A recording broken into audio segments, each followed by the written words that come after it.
This ain't no job for me, man. I love music and I was born to do what I was doing. This ain't no job. That's why I could work 24, 48 hours. Sometimes, in real talk, sometimes I've worked for 2 days straight. Irv Gotti, music producer and founder of Murder Inc. Records, has died. He was 54 years old. Irv Gotti, a noted record executive, music producer, and entrepreneur, best known as the founder of Murder Inc. Records, has died. He was 54. The cause of death has not been announced, but the music mogul did suffer a number of strokes in recent years and had also battled diabetes-related issues. Rising to prominence in the late 1990s and early 2000s, Gotti, born Irving Domingo Lorenzo Jr., played a key role in hip-hop and R&B records of the time, working with artists like Ja Rule, Ashanti, and DMX, each of whom saw massive commercial success. His signature production style blended hip-hop beats with melodic hooks and influenced a wave of rap and R&B crossover hits that were inescapable from 2001 to 2004. Among them are several multi-platinum smashes with Ja Rule and Jennifer Lopez, including I'm Real and Ain't It Funny. With Ashanti, Ja Rule landed another hit with Always on Time, and she, as a solo artist, charted with Foolish, Rain on Me, and Mesmerize. Before launching Murder Inc. in New York City in 1998, Gotti worked as an A&R at Def Jam, where he helped bring DMX, Jay-Z, and Ja Rule to the label. Under the moniker DJ Irv, he produced the song Can I Live from Jay-Z's 1996 debut Reasonable Doubt.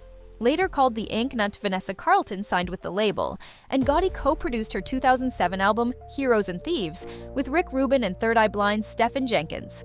Gotti's production credits extend to records by Kanye West, Memphis Bleek, Fat Joe, and Christina Milian. He also released several albums under his own name.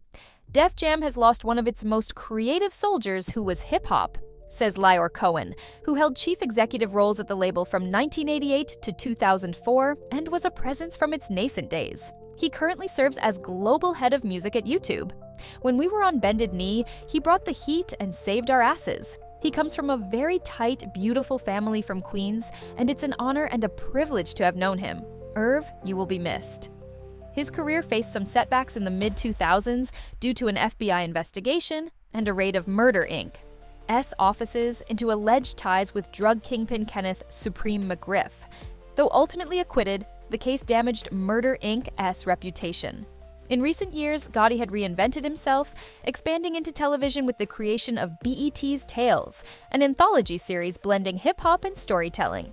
The legendary music executive is survived by his 3 children, Angie, Sonny, and Jonathan Wilson, his mother, Nene Lorenzo, sisters Tina and Angie, and his brother Chris Lorenzo, with whom he co-founded Murder Inc.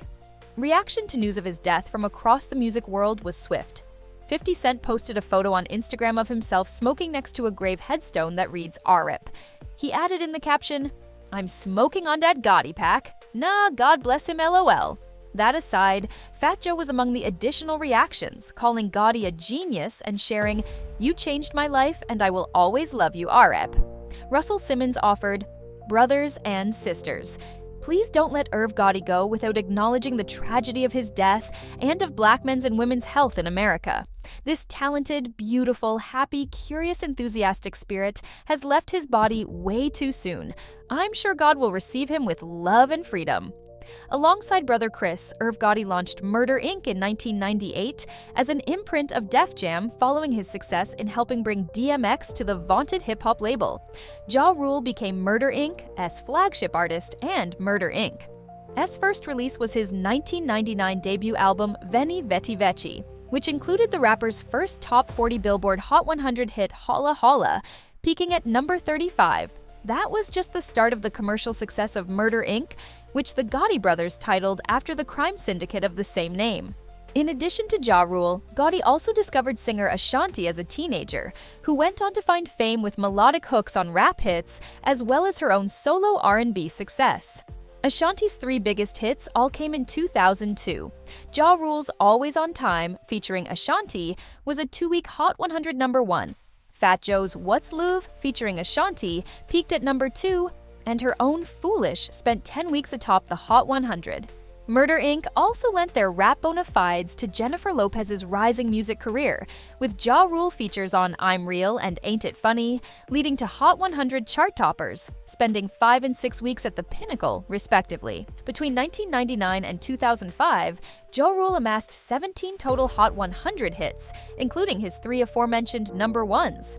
Overall, Gotti is credited as a producer of 28 charting Hot 100 hits from Ja Rule, Ashanti, DMX, Jay-Z, Mary J. Blige, Fat Joe, and Ye.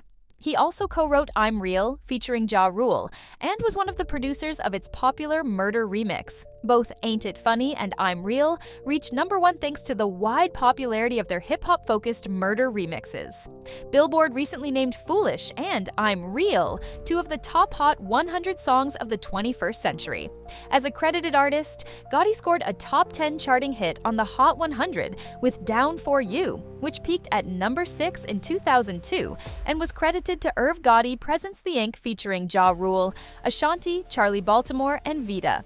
He won a Grammy in 2003 for co-producing Ashanti's eponymous debut album, which won for Best Contemporary R&B Album. He was nominated again the following year for co-writing Ashanti's Rock With You, which was a finalist for Best R&B Song. In July 2024, Irv Gotti was sued for SUL assault and R by a Jane Doe plaintiff who said the alleged abuse occurred while she was in a relationship with the hip-hop mogul from 2020 to 2022. Many fans have taken a swipe at 50 Cent for mocking the late record executive even in death. Gotti and 50 Cent's feud started over 25 years ago, in 1999, when 50's close associate allegedly robbed Murder Inc.'s then leading artist Ja Rule in Queens. With 50 Cent's career still in its infancy, his relationship with Gotti got off to an immediately bad start after he released Your Life's on the Line in October of that year, directly targeting Ja Rule and Murder Inc. In 2000, the feud got physical when Ja Rule and 50 Cent had an altercation in an Atlanta nightclub. 50 was then stabbed during a violent fight between G-Unit and Murder Inc. at the Hit Factory studio in New York in March of that year. Rapper Black Child later admitted responsibility.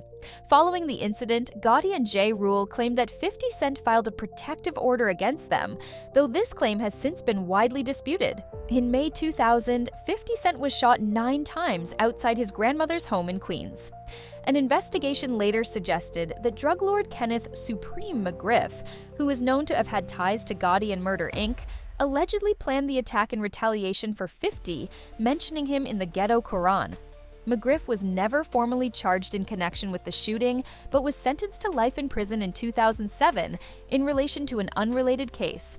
In the past 20 years, the feud has persisted, and as recently as August last year, when 50 Cent mocked Gotti's health struggles after reports surfaced that the producer suffered a stroke and was now using a cane, well, it seems Fifth's trolls know no boundaries, though he must have gone too far this time. And that's it from us today. Until next time. Thank you for watching.